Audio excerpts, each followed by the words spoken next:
(7월 5일자) 카고프레스가 알려드리는 글로벌 뉴스 브리프입니다. 첫 번째 뉴스는 키파죠. 한국국제물류협회가 미래 물류시장 세미나를 개최했다는 이야기입니다. 한국국제물류협회는 지난 7월 1일부터 2일까지 이틀간 대한상공회의소 중회의실에서요, 회원사를 대상으로 물류기업 글로벌 혁신을 위한 신남방, 신북방 정책 연계 사례 및 미래 물류시장 대응 전략 세미나를 개최했습니다. 이번 세미나 세션은 여러 가지가 있었어요. 주제처럼 신남방과 북방에 대한 이해와 협력 과제, 그리고 포도의 물류 경쟁력 방안 등등이 있었습니다만, 참석자들의 주목을 끈 것은 디지털 변혁과 물류와 B2C, B2B의 국가 간 전자상 거래와 미래 물류시장의 변화 등 다분히 디지털 물류에 관련된 주제 강연이 참석자들의 관심을 끌었습니다. 세미나를 주관하고 있는 키파는 이번 세미나가 특히 포드 기업과 같은 중소, 중견 국제물류업체들이 응용할 수 있는 주제들로 인해서 온오프라인에서 큰 호응을 얻었다고 밝혔습니다. 4차 혁명은 사실 국제물류와는 먼 이야기냐 이런 것처럼 얘기가 됐었어요. 특히 우리나라는 더욱 그랬는데, 우리나라 국제물류업계도 이제 미래를 위한 대비책을 마련해야 될 것으로 보입니다. 특히 디지털 변혁 시대에 적극적인 관심을 가져야 될 것으로 생각되고 있습니다. 오랜만에 협회가 알찬 구성의 세미나를 열었습니다. 반가운 일입니다.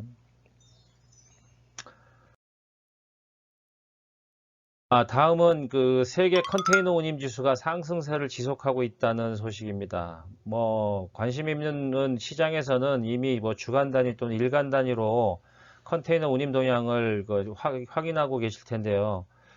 지난 2월 기준으로 월드 컨테이너 인덱스 WCI에서 전주 대비 전 세계 컨테이너 운임 지수를 평균 내서 발표했는데요. FE당 337달러가 증가한 5,643달러로 나타났습니다. 주목할 것은 이 지수가 시장 현실을 반영하지 못한다는 건 다 알고 계실 거고요. 이는 중요한 건 이 같은 증가세가 지난 5년 평균 FEU당 2,015달러보다 3,628달러나 높은 수치라는 거죠. 전 세계를 평균으로 냈을 때 그렇다는 얘기죠. 또한 듀로이가 발표하는 주간 단위 세계 컨테이너 지수는 전주 대비 4.2%, 337달러가 상승해서 FU당 8,399.09달러를 도달했습니다. 이는 2020년에 같은 주에 비해서 346%나 증가한 것입니다. 아시겠습니다만 운임지수가 지금 시장 현실 운임과 큰 격차를 보이고 있기 때문에 큰 의미를 부여하지 않는 분도 계실 수 있겠습니다만, 운임지수가 상승하냐 하락하는 플로우는 똑같기 때문에 이 부분을 주목하셔야 될 것 같습니다. 글로벌 수출입 하주들의 우려가 더욱 증폭되고 있습니다. 올라도 너무 올라가죠. 이 밖에 발틱 운임지수라든가 기타 등등 글로벌 해상 운임의 노선별 운임을 보면 지금은 $10,000를 넘어서 $20,000까지 아주 쉽게 경신하는 모습입니다. 걱정입니다.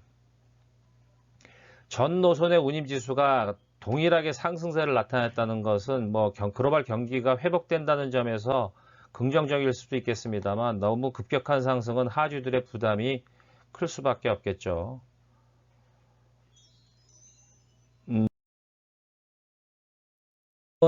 터키 항공 소식입니다.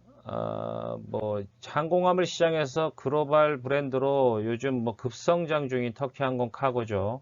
최근에 백신 1억 회분 운송을 돌파했다는 보도 자료가 나왔어요. 지난 6월 기준이죠. 지난 6월까지 터키 항공과 전 세계에 실어나른 백신이 1억 회분에 달했다는 소식입니다. 물량 기준으로 한 35개국에 한 450톤을 수송한 것으로 나타났는데요. 이 같은 실적은 최고 경쟁의 강력한 항공화물 사업 부문의 강화 전력이 주요했기 때문입니다. 특히 터키 항공은 터키 항공만의 인터내셔널 에어 브릿지라고 얘기하죠. 그 항공 연결망을 구축해서 현재 전 세계 100여 개국에 백신을 전달할 수 있는 기본적인 운송 능력을 갖추고 있다고 밝혔습니다. 특히 이제 백신의 생산지하고 멀리 떨어진 나라들이 있죠. 뭐 백신 생산은 주로 이제 선진국에서 하고 실질적으로 필요한 건 아프리카나 중남미 뭐 이렇게 상대적으로 조금 낙후된 경제적으로 낙후된 나라들의 신속한 연결이 아주 중요한데 터키 항공 카고는 실제로 중국에서 시작해서 브라질, 인도, 콩고 민주공화국까지 백신 수속 산업을 성공적으로 수행한 실적을 갖고 있습니다. 현재 터키 항공은 터키, 바쿠, 로마, 베르그라드, 코펜하겐, 마이애미, 상파울로, 멕시코시티 등 주요 의약품 인증 거점으로 백신을 수송한 다음에 관련된 400개가 넘는 이원 지역으로 신속한 화물 운송 네트워크를 구축하고 있습니다. 백신 수송 역량이 남다름을 보여주고 있는 것이라고 할 수 있습니다.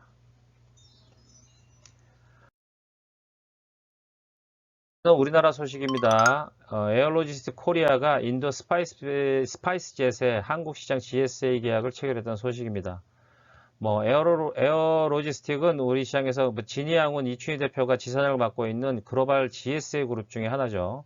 거기에 한국 지사인데 아마도 이제 스파이스젯이 글로벌 GSA 계약을 체결하다 보니 한국에서도 에어로지스틱이 화물 GSA 서비스를 맡게 된 것으로 보입니다.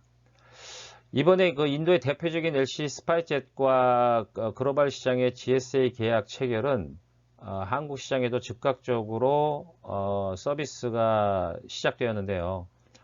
이달 중 7월 적어도 7월 중순 이전에 B737-800F가 투입돼서 인천 첸나이 노선하고 인천 델리 구간에 화물 전용기로 각각 주 1회의 서비스를 제공할 것으로 알려졌습니다. 스파이스젯은 일본 첸나이에 본사를 둔 LCC예요. 2004년에 설립됐지만 코로나19 상황에서 화물 서비스로 급격하게 조직을 개편했죠. 대응이 좀 빨랐다고 볼 수 있습니다. 그래서 화물 사업 부문으로는 스파이스 엑스프레스를 두고도 있습니다.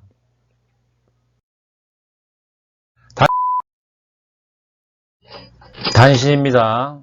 대한항공이 무역협회와 중소기업 지원 MOU를 체결했다는 소식입니다. 대한항공은 지난 7월 1일 삼성동 트레이드타워에서 한국무역협회와 중소기업들의 수출 환경 개선을 위한 항공운송 지원 업무 협약식을 체결했는데요. 해상운송도 마찬가지로 중소 수출기업들이 애로사항이 많죠. 하니 항공운송에서도 이제 수출기업들의 고운임과 스페이스 확보에 애로점이 많다는 것을 알고 무역협회와 대한항공이 지원 업무 협약을 체결한 것으로 보입니다. 미국의 대표적인 항공화물 관문공항이죠. 존 F 케네디 공항이 20년 만에 새로운 항공화물 터미널을 건설한다는 소식입니다. 그동안 존 F 케네디 공항의 화물터미널은 낡고 미좁은 관계로 폭발적인 항공화물 수요에도 불구하고 공항 작업에서 효율성이 크게 떨어진다는 지적을 받아왔습니다. 미 동부의 관문공항임에도 불구하고 솔직히 서비스는 별로였던 거죠. 이에 따라서 최근 뉴욕 뉴저지 항만청은 총 26에이커 부지 위에 34만 8천 평방미터 규모의 화물터미널을 개발하기 위해서 공항 부동산 개발 기업인 아에로텀스라는 회사와 장기 임대 계약을 체결했다고 발표했습니다. 민간에 건설을 맡기고 이를 공항이 임대해서 사용하는 방식 같습니다. 프로젝트 예상 비용은 1억 4,500만 달러로 알려졌습니다. 오는 2023년 완공을 목표로 건설을 추진한다고 합니다. 다음은 전 일본 공수 올리번 에어웨이스 아나죠. 7월 2일부터 나리타 베이징 노선의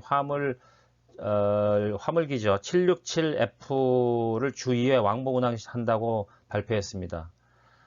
일본 항공사인 아나가 중국 베이징 노선에 화물 전용기를 투입하는 것은 이번이 처음입니다.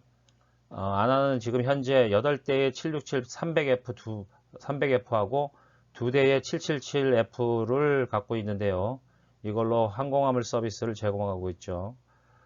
지난 7월 기준 이번 한 달 동안 여객기를 포함해서 모두 2,000여 편 이상의 화물항공편을 운항한다는 계획입니다. 우리나라 HMM 소식입니다. HMM이 13,000TU급 초대형 컨테이너선 12척을 신조 발주했습니다. 우리나라 조선 2개사와 각각 신조 건조 계획을 체결했다고 29일 날 시장에 공시했습니다. 지난달 29일 신항 현대부산 신항만 공사에서 개최된 선봉 건조 체결식은 현대중공업이 6척을 만들고요. 대우조선해양이 6척을 만드는 것으로 알려졌습니다. 이번 체결식에는 배재훈 사장을 비롯해서 한국조선해양 사장과 대우조선해양 사장들이 참석해서 정식으로 계약서에 서명했습니다. 12척 선박 건조 금액은 약 1조 7,776억 원 규모입니다. 모두 2024년 상반기까지 인도받을 예정인 것으로 알려졌습니다. 감사합니다. 오늘은 여기까지입니다.